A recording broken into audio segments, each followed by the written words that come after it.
Halo Tribuners, berikut rangkuman berita terpopuler di Indonesia hari ini. Berita pertama, promotor tinju Indonesia Armintan membenarkan kabar petinjunya Hero Tito meninggal dunia. Seperti diketahui, Hero Tito minggu malam lalu yang bertanding pada partai tambahan pada ajang Hollywood Sports Show harus dilarikan ke rumah sakit lantaran ambruk dan tak sadarkan diri. Hero Tito mendapatkan pukulan uppercut dari sang lawan James Moko Ginta. Hero pun ambruk pada ronde ke-7. Petinju asal Malang itu langsung mendapatkan perawatan serius di Rumah Sakit Mitra Keluarga Kelapa Gading lantaran mengalami pendarahan di otak dan tak sadarkan diri. Akan tetapi setelah menjalani operasi, Hero Tito yang belum juga sadarkan diri dan hari ini Hero menutup mata untuk selamanya. Sebelumnya Armintan sempat mengungkapkan niat mulia Hero Tito bertanding di Hollywood Sports Show. Armintan juga mengatakan bahwa Hero Tito tak dianggap sebagai petinjunya. Kedekatan yang sudah lama terjalin membuat Armintan menganggapnya sebagai adik. Untuk itu dirinya rela mengeluarkan banyak biaya guna kesembuhan Hero Tito. Bahkan pria asal Bangka itu berjanji menanggung kebutuhan keluarganya, khususnya kedua anak Hero Tito apabila takdir berkata lain, sang petinju harus berpulang. Berita kedua, sebanyak 80 warga negara Indonesia dan 3 warga negara asing tiba dari Ukraina di Bandara Soekarno-Hatta, Tangerang, Banten pada Kamis 3 Maret 2022. Mereka tiba di tanah air dengan pesawat Garuda Indonesia sekitar pukul 17 waktu Indonesia Barat. Menteri Luar Negeri Retno Marsudi dalam konferensi pers di Bandara Soekarno-Hatta mengatakan pesawat Garuda yang membawa puluhan WNI dari Ukraina telah mendarat.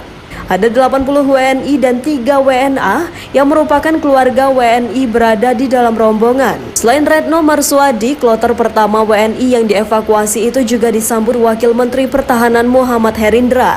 Retno menuturkan saat ini masih ada 14 orang lain di Bukares, Rumania yang belum dapat dievakuasi. Ia mengatakan sebanyak 12 orang positif COVID-19 dan 2 orang lainnya memilih tinggal di Bukares untuk mendampingi anak mereka yang positif COVID-19.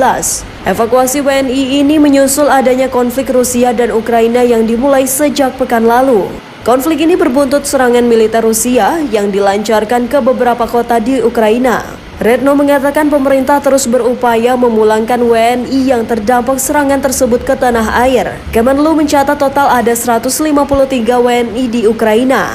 Pada Senin 28 Februari 2022, sebanyak 99 WNI telah berhasil dievakuasi ke Polandia dan Rumania. Berita ketiga, video detik-detik dramatis penangkapan pelaku mutilasi bocah SD di Lampung Timur beredar di media sosial. Dalam video yang diunggah akun Instagram @borobudur_media pada Kamis 3 Maret 2022 itu memperlihatkan proses penangkapan di sebuah kebun. Puluhan warga terlihat mengejar pelaku di sebuah kebun. Warga pun membawa sejumlah kayu untuk menangkap pelaku. Sedangkan pelaku terlihat santai berjalan di kebun. Warga perlahan mendekat ke arah pelaku untuk menangkap pelaku. Kemudian suara tembakan terdengar beberapa kali.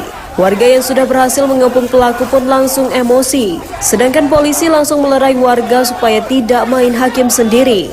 Pelaku pun terlihat diamankan polisi. Sedangkan pelaku hanya meringkuk di tanah dan tak berdaya. Dilansir dari sejumlah kompas.com, bocah korban pembunuhan itu berinisial RF. Peristiwa itu sendiri terjadi di sebuah kebun di perkebunan Dusun Subing Jaya, Desa Raja Basa Lama, Kecamatan Labuhan Ratu, Lampung Timur. Dari keterangan Kepala Desa Raja Basa Lama Zunaidi, RF yang masih kelas 6 SD itu ditemukan pada Kamis sekira pukul 6 waktu Indonesia Barat dengan kondisi sangat mengenaskan. Berita keempat, 2 remaja perempuan nekat melawan arus di Jalan Solo, Jogja saat menaiki sepeda motor viral di media sosial.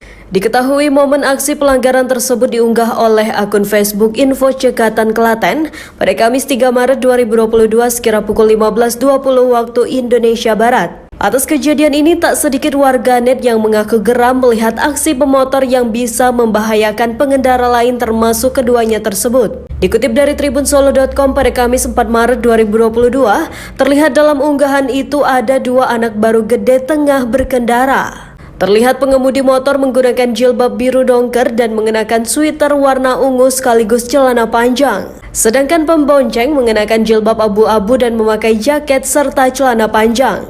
Tampak mereka melaju dengan melawan arus di Jalan Solo, Jogja. Diketahui tepatnya lokasi itu berada di Desa Jambu Kulon arah Dusun Karangwuni, Desa Delimas, Ceper, Klaten, Jawa Tengah. Pemotor tersebut melaju dari arah Solo tapi menggunakan lajur sisi kanan hingga melawan arus kendaraan dari arah Yogyakarta.